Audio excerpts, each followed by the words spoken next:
Kata Ka'ab, ya Rasulullah, aku telah mengambil pelajaran dan bersyukur kepada Allah, dan aku berjanji kepada anda, mulai hari ini aku tidak akan pernah berdusta selamanya, karena kejujuranku lah yang telah membuat Allah menyelamatkanku. Kisah tentang Ka'ab bin Malik radhiyallahu anhu. Dan kisah ini adalah kisah yang sangat unik dari seorang sahabat Nabi yang taubat nasuha dari dosanya. Tapi kisah ini memang cukup panjang, saya akan bacakan ya. Dia mengatakan dalam riwayat Bukhari, dalam riwayat yang sahih, aku tidak pernah tertinggal, kata Ka'ab bin Malik, dari Rasulullah SAW dalam peperangan apapun yang dipimpin oleh beliau, kecuali dalam perang Tabuk. Dan perang Tabuk ini terjadi perang terakhir Nabi SAW sebelum beliau meninggal. Setelah pembebasan kota Mekah, beliau menuju ke wilayah Tabuk, dan Tabuk ini jaraknya sangat jauh dari Madinah, dan waktu itu musim panas. Dan musim panas ini puncak-puncaknya panas, biasanya buah kurma lagi sangat bagus ya, hasil panennya. Justru makin panas makin bagus kualitas kurma. Dia mengatakan, saya tidak pernah ketinggalan perang bersama Nabi SAW kecuali di perang Tabuk. Memang aku juga tertinggal dalam perang Badr, namun tidak ada seorang pun yang tertinggal waktu itu dicelah, karena Rasulullah SAW dan kaum muslimin keluar untuk menghadang kafilah dagang Quraisy yang pulang dari Syam, hingga kemudian Allah mempertemukan mereka dengan musuh mereka tanpa rencana. Maksudnya perang Badr ya. Saya tidak hadir di Badr, kata Ka'ab radhiyallahu anhu, karena memang waktu itu bukan kewajiban tapi pilihan. Cuma di perang Tabuk memang kewajiban, dan aku terlalaikan pada saat itu. Kata beliau, dan sebelumnya aku telah hadir bersama Rasulullah SAW pada malam Aqabah. Aqabah ini nama Jumrah, Jumrah Aqabah. Orang kalau haji biasa tahu masalah itu, tempat melontar Aqabah. Aqabah itu sebuah bukit yang kecil, namun bisa dinaikin oleh orang dan bisa orang merasa tinggi dari tempat itu, diistilahkan dengan Aqabah. Pada malam Aqabah, waktu Nabi SAW sebelum hijrah ke Madinah, pernah ada baiat Aqabah, janji setia di Aqabah, dan Ka'ab hadir pada saat itu. Dan sebelumnya, kata beliau, aku telah hadir bersama Rasulullah SAW pada malam Aqabah sewaktu kami bersumpah setia membela Islam.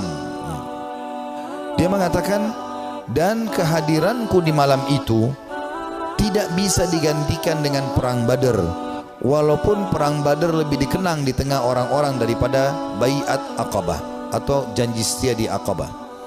Dan di antara kisah hidupku adalah ketika aku tertinggal dari Rasulullah SAW pada perang Tabuk, aku tidak pernah merasa lebih kuat dan lebih mampu daripada keadaanku ketika aku tertinggal dari perang itu. Jadi maksudnya pada saat itu aku tidak punya alasan untuk tidak ikut perang Tabuk. Waktu itu Nabi SAW mewajibkan semua laki-laki yang kuat dan tidak punya udzur ya. Pada saat itu aku sangat kuat, belum pernah aku sekuat itu sebelumnya.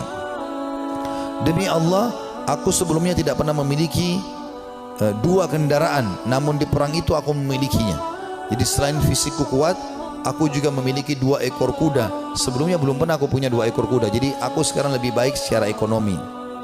Rasulullah SAW tidak pernah menginginkan peperangan, melainkan beliau menyembunyikan daerah sasarannya dengan mengisyaratkan seolah-olah beliau menuju yang lainnya. Hingga pada perang itu Rasulullah SAW berperang menuju Tabuk dalam musim yang sangat panas dan menghadapi perjalanan yang sangat jauh menempuh padang pasir. Dan menghadapi jumlah pasukan yang sangat besar, beliau menjelaskan kepada kaum muslimin tentang urusan mereka yang sangat serius, agar mereka bersiap-siap dengan segala perbekalan mereka untuk menghadapi perang. Beliau menjelaskan kepada mereka arah mana yang hendak beliau tuju. Artinya pada saat itu Nabi SAW mewajibkan semua laki-laki, dan Nabi mengingatkan, ini yang kita datangi pasukan Romawi, jumlahnya sampai 250.000 personil. Jumlah sahabat itu sekitar 30.000 saja ya. Maka Nabi SAW ingatkan para sahabat waktu itu, orang-orang Islam, kata Ka'ab radhiyallahu anhu, yang bersama Rasulullah SAW sangat banyak, dan mereka tidak didaftar dalam buku induk, atau maksudnya buku induk negara ya. Ka'ab berkata, melanjutkan, maka hampir tidak ada yang ingin absen dari perang, kecuali dia menduga bahwa hal itu tidak akan diketahui selama tidak ada wahyu yang Allah jelaskan atau turunkan. Rasulullah SAW lalu berangkat ke perang itu. Ketika buah-buahan sedang masak, dan pohon-pohon menjadi rindang. Ya, perlu kita ketahui penduduk Madinah, kebetulan Ka'ab juga orang Madinah, pendapatan utama mereka adalah kurma. Pendapatan utama mereka adalah kurma. Dan pada saat itu musim panas dan puncak-puncaknya kurma akan panen. Sekitar 2-3 hari lagi akan panen. Tiba-tiba Nabi SAW bilang, jihad, sekarang kita harus keluar. Maka ini ujian yang sangat luar biasa. Beliau mengatakan Rasulullah SAW berangkat pada perang itu ketika buah-buahan sedang masak dan pohon-pohon menjadi rindang. Maka aku lebih cenderung kepadanya, kepada hasil panen. Rasulullah SAW dan kaum muslimin yang bersamanya sedang berkemas-kemas, dan aku pun segera pulang untuk bersiap-siap bersama beliau. Tapi setelah aku pulang, aku tidak melakukan apa-apa. Aku berkata dalam hati, aku bisa melakukannya kapan saja aku mau. Begitulah keanggapan terus menyergapku, hingga orang-orang terus berbenah dengan serius. Maka pada pagi harinya Rasulullah SAW dan kaum muslimin bersamanya berangkat menuju perang. Sementara aku belum melakukan persiapan apa-apa. Kemudian aku beranjak lalu kembali tapi tanpa melakukan apa-apa. Hal itu membuat akhirnya aku tidak berangkat dan aku tertinggal. Dan aku bertekad akan menyusul mereka ya pada saat tiba di sore hari. Dan seandainya saja aku lakukan itu, maksudnya menyesal, coba aku lakukan ya. Namun kemudian hal tersebut tidak ditakdirkan untukku. Maka ketika aku keluar ke tengah manusia setelah keberangkatan Rasulullah SAW, aku merasa bersedih dan aku tidak melihat seorang panutan untukku kecuali laki-laki yang tercelah karena kemunafikannya, atau orang yang diterima uzurnya dari Allah SWT dari kalangan orang-orang yang lemah. Rasulullah SAW tidak menyebut-nyebutku hingga beliau sampai di Tabuk. Beliau bersabda sambil duduk di tengah pasukan Tabuk, apa yang dilakukan oleh Ka'ab bin Malik? Maka salah seorang dari Bani Salamah berkata, wahai Rasulullah, dia tertahan oleh pakaian burdahnya dan sibuk melihat kedua sisi tubuhnya. Maksudnya dia tidak ada uzurnya untuk tidak keluar bersama anda. Maka Mu'adz bin Jabal berkata kepadanya, sungguh buruk apa yang telah kamu ucapkan. Demi Allah ya Rasulullah, kami tidak mengetahui apa yang ada padanya melainkan kebaikan. Jadi Mu'adz di sini membela Ka'ab, mengatakan dia orang baik ya Rasulullah. Maka Rasulullah SAW diam. Tak kala beliau dalam keadaan seperti itu, tiba-tiba beliau melihat dari kejauhan seorang laki-laki yang mengenakan pakaian putih yang terlihat bergerak terombang ambing oleh fata morgana. Maka Rasulullah SAW bersabda, orang itu adalah Abu Haythama. Ternyata benar dia adalah Abu Haythama al-Ansari, orang yang bersedekah dengan satu sak kurma ketika dicela oleh orang-orang munafik. Jadi pada saat Nabi SAW menyuruh orang-orang untuk berinfak ya, untuk perang Tabuk, orang-orang munafik hadir di situ, tapi orang munafik tidak berinfak. Mereka cuma mencaci maki saja ya. Ada orang yang datang membawa satu kain besar berat, diangkat jatuh, dikasih kepada Nabi SAW. Orang-orang munafik mengatakan riya. Lalu Abu Haythama ini datang radhiyallahu anhu membawa cuma satu keranjang kecil, satu piring kecil kurma, isinya cuma 3-4 butir kurma. Lalu dihidangkan, ya Rasulullah, ini buat jihad di jalan Allah. Maka orang munafik juga menghina Abu Haythama sambil mengatakan, ya untuk apa ini? Mau diapakan dengan 3-4 butir kurma? Tapi akhirnya Allah Subhanahu wa taala memuji karena infaknya itu. Ka'ab berkata, tak kala sampai berita kepadaku bahwa Rasulullah SAW telah pulang dari Tabuk, kesedihanku datang lagi. Aku mulai mengingat dusta dan berkata, aku ingin berdusta dan berkata, dengan apa? Aku mengingat dusta dan berkata, dengan apa bisa lolos? Dengan apa aku bisa lolos dari kemurkaan beliau besok? Untuk itu aku meminta bantuan kepada semua orang cerdik pemikiran dari keluargaku. Maka tak kala diberitahu bahwa Rasulullah SAW telah mendekati Madinah, hilanglah dariku segala pikiran yang batil, hingga aku benar-benar mengetahui bahwa aku tidak akan selamat dari beliau dengan apapun selamanya. Maka aku bertekad untuk bersikap jujur kepada beliau. Rasulullah SAW tiba pada keesokan harinya, dan biasanya apabila pulang dari safar, beliau memulai dengan masjid. Dan beliau sholat 2 rakaat kemudian duduk di hadapan orang-orang. Ketika beliau melakukan demikian, orang-orang yang tidak ikut perang mendatangi beliau untuk menjelaskan uzurnya dan bersumpah kepada beliau. Mereka bersumpah, mereka berjumlah kurang lebih 80 orang yang tidak ikut berperang di perang Tabuk. Maka beliau menerima lahir mereka, membaiat mereka dan memohon ampun untuk mereka, serta menyerahkan rahasia mereka kepada Allah Subhanahu wa taala. Hingga aku datang, tak kala aku mengucapkan salam, beliau tersenyum dengan senyuman orang yang marah. Kemudian beliau berkata, kemarilah. Aku datang berjalan hingga aku duduk di hadapan beliau. Beliau sallallahu alaihi wasallam berkata kepadaku, kata Ka'ab, apa yang membuatmu tidak ikut serta dalam perang Tabuk? Bukankah kamu telah membeli kendaraanmu, adat kudamu? Ka'ab berkata, aku berkata, wahai Rasulullah, sesungguhnya aku demi Allah, seandainya aku duduk di hadapan orang selain anda dari penduduk dunia, pasti aku yakin bahwa aku akan lolos dari murkahnya dengan sebuah alasan, karena aku telah diberi kemampuan untuk berdebat. Akan tetapi demi Allah, aku benar-benar mengetahui bahwa jika hari ini aku menceritakan kepada anda juz cerita dusta yang dengannya anda bisa merelakanku, tentu tidak lama Allah pasti akan menjadikan anda murka kepadaku. Dan apabila aku menceritakan kepada anda dengan cerita yang jujur, pasti anda murka kepadaku karenanya. Sesungguhnya dengan kejujuran ini aku akan menghadap atau akan mendapatkan akibat yang baik dari Allah. Demi Allah aku tidak punya uzur. Demi Allah aku merasa tidak pernah sekuat dan sekaya daripada keadaanku sekarang pada saat aku tidak ikut Tabuk bersama anda. Maka Rasulullah SAW bersabda, adapun orang ini maka ia telah berkata jujur, maka berdirilah hingga Allah memberikan keputusan kepadamu. Ringkas cerita ini cukup panjang, saya ringkaskan. Maka Ka'ab pun berkata, aku pun merasa plong karena merasa jujur dengan Nabi SAW. Walaupun pada saat itu turun wahyu memperingatkan Nabi SAW untuk memboikotku dengan kedua temanku.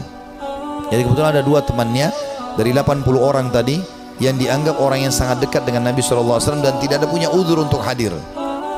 Maka kata Ka'ab, kedua orang temanku ini dan aku disuruh boikot oleh Nabi SAW. Maka tidak dijawab salam kami, tidak senyum pada kami, tidak ada yang salaman pada kami, tiga orang ini. Kata Ka'ab radhiyallahu anhu, terus saja ya berlalu beberapa hari sampai aku masuk ke masjid. Kalau kedua temanku menangis di rumahnya dan tidak pergi sholat di masjid, sementara aku sendiri tetap masuk ke masjid dan aku menemukan semuanya orang membuang wajah, tidak ada yang salam. Dan pada saat aku melihat ke arah Nabi SAW, Nabi SAW membuang wajahnya. Tapi kalau aku sedang tidak lihat ke arah Nabi, Nabi sedang melihat ke arahku. Aku terus saja berjalan dalam kondisi tersebut. Rasanya jantungku, ya hidupku sempit karena betul-betul diboikot pada saat itu. Setelah berjalan kurang lebih 30 hari, sebulan dari masa itu, maka datang perintah dari Nabi SAW, perintah dari Allah agar ketiga orang ini menjauhi istri-istri mereka, termasuk Ka'ab. Maka mereka pun ya melakukan itu. Kata Ka'ab waktu datang utusan Nabi SAW, apakah Nabi menyuruh aku menceraikan istriku? Kata Nabi SAW, kata utusan Nabi SAW, tidak, sama sekali tidak. Tidak ada sama sekali perintah untuk menceraikan, kamu hanya disuruh pisah saja. Kemudian kedua sahabatku, kata Ka'ab, memohon kepada Nabi SAW agar istri-istri mereka memohon kepada Nabi SAW untuk tetap bisa serumah walaupun tidak ada biologis, tapi melayani makan dan minum suaminya. Lalu Nabi SAW izinkan, tapi tidak ada biologis di antara mereka. Lalu kata orang-orang kepada Ka'ab, hai Ka'ab, kenapa kau tidak minta seperti dua sahabatmu tadi? Minta agar ya Nabi SAW izinkan istrimu melayani walaupun tidak ada biologis. Kata dia, tidak, demi Allah, saya akan menjalani hukuman ini semaksimal mungkin supaya juga pengampunannya maksimal. Kata Ka'ab, dalam kondisi seperti itu, satu Madinah memboikot, istriku juga tidak boleh serumah denganku, maka aku menemui seseorang yang datang dari luar Madinah lalu teriak-teriak sambil mengatakan, mana Ka'ab bin Malik, mana Ka'ab bin Malik. Begitu aku melihat orang tersebut, aku mengatakan aku Ka'ab. Orang itu menyerahkan sebuah surat yang ternyata dari Raja Ghassan, seorang raja yang kafir kepada Allah Subhanahu wa taala, yang memang memusuhi Nabi SAW. Maka dia mengatakan, telah sampai dari Raja Ghassan kepada Ka'ab bin Malik, telah sampai kepada kami bagaimana sikap perilaku sahabatmu itu, ya Nabi SAW memboikotmu. Maka kalau kau datang kepada kami akan muliakan kamu, kami akan berikan kamu kedudukan, ya datanglah kepada kami. Maksudnya disuruh murtad, tinggalkan agama Islam, datang kepada Ghassan. Maka kata Ka'ab, demi Allah ini cobaan yang lain, aku akan bersabar. Lalu dia membuang dan membakar surat tersebut. Berjalan waktu, kata Ka'ab, saya terus aja datang ke masjid, aku datang ke masjid sholat, dan tetap saya tidak bisa buat apa, dan rasanya dada ini sudah sempit luar biasa. Sampai puncaknya di hari ke-50. Di hari ke-50, setelah 50 hari kami diboikot, dan aku kebetulan lagi ada di depan rumahku, baru selesai mengerjakan sholat duha. Kemudian tiba-tiba turun wahyu kepada Nabi SAW menerima taubat kami bertiga. Maka dua orang sahabat Nabi dan aku tidak bisa melupakan itu, ya, datang dan mereka berlumba-lumba. Yang satu menunggangi unta, yang satu berlari. Saking gembiranya ingin menyampaikan berita gembira kepada Ka'ab. Maka dua-dua berlari karena yang naik kuda lebih cepat. Maka yang di atas yang sedang berlari pakai kaki, ya, itu naik ke atas pohon kurma lalu teriak dari jauh, "Wahai Ka'ab, terimalah berita gembira. Terimalah berita gembira dari pertama atau dari semenjak kau dilahirkan oleh ibumu. Semenjak kau dilahirkan oleh ibumu, sesungguhnya telah turun wahyu Allah menerima taubatmu." Maka kata Ka'ab, "Aku belum pernah merasa bumi sesempit itu sebelumnya, dan aku belum pernah merasakan bumi seluas itu setelahnya." Artinya sebelum datang berita gembira ini, bumi sangat sempit rasanya, dadaku sempit, semuanya jadi susah hidup ini. Tapi setelah sampai berita gembira ini, aku pun bahagia ataupun tentram, dan aku merasa luar biasa. Saking gembiranya aku membuka bajuku dan aku memberikan kepada pemberi berita gembira tersebut. Aku pakai baju lain, aku datang kepada Nabi SAW. Aku menemukan para sahabat tersenyum, bersalaman denganku, menyampaikan berita gembira, dan aku sangat terharu. Orang-orang pada menangis. Aku menemui Nabi SAW. Lalu Nabi SAW mengatakan, "Wahai Ka'ab, terimalah berita gembira dari pertama kau dilahirkan oleh ibumu." Kata Ka'ab, "Ya Rasulullah, aku telah mengambil pelajaran dan bersyukur kepada Allah, dan aku berjanji kepada anda, mulai hari ini aku tidak akan pernah berdusta selamanya, karena kejujuranku lah yang telah membuat Allah menyelamatkanku." Saudaraku seiman, kisah-kisah seperti ini walaupun ini cukup panjang tadi disampaikan, karena memang ini kisah cukup panjang di dalam riwayat Bukhari, saya meringkaskan bagaimana orang-orang salafus saleh kembali kepada Allah Subhanahu wa taala. Yang paling penting setelah kita kembali ke jalan Allah Subhanahu wa taala, sebelum ajal datang, karena kalau ajal datang kita akan menyesal. Kita akan berharap solat duha yang pernah kita tinggalkan 2 rakaat kita akan lakukan. Kita akan berharap kembali ke dunia senyum dengan seorang muslim lalu kita meninggal dunia. Kita berharap bisa menyedekahkan seluruh harta yang kita miliki. Kita berharap berbakti dengan kedua orang tua kita yang masih hidup. Kita berharap bisa berbuat baik dengan tetangga, dengan masyarakat, dengan siapa saja, karena semua itu akan ada nilai pahala di sisi Allah Subhanahu wa taala. Sebelum itu terjadi, teman-teman sekalian, penyesalan, sekarang kesempatan kita kembali kepada Allah Subhanahu wa taala. Allah mengatakan, "Wa anibu ila rabbikum wa aslimu lah." Tadi sudah saya bacakan dalam surah Az-Zumar. Kembalilah kalian ke jalan Tuhan kalian dan tunduklah kepadanya. Menjadi orang yang baik, orang yang patuh kepada Allah, orang yang saleh dan salehah, mulia.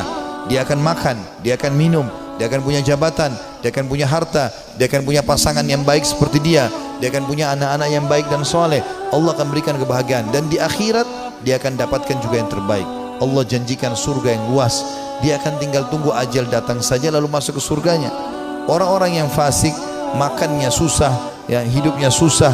Begitu juga dengan yang lainnya. Bahkan kalaupun ada di dunia, itu adalah sifatnya tadarruj, tahapan siksaan dari Allah Subhanahu wa taala. Firaun juga makan, Namrud juga makan, dan seluruh orang yang Allah binasakan juga makan, tapi malah menjadi tadarruj atau tahapan siksa buat mereka. Mereka makin lalai, akhirnya mereka meninggal dalam keadaan kufur, dan penyesalan abadi selamanya bagi Fir'aun sampai tidak ada waktunya, dan kegembiraan bagi Musa alaihissalam sampai tidak ada waktunya. Ini semua akan kekal. Allahu a'lam. Dan ini yang kita sampaikan teman-teman sekalian, mudah-mudahan bisa diambil manfaatnya. Kalau ada benar dari Allah, kalau ada salah dari saya mohon dimaafkan. Subhanakallahumma bihamdika asyhadu an la ilaha illa anta astaghfiruka wa atubu ilaik. Wassalamualaikum warahmatullahi wabarakatuh.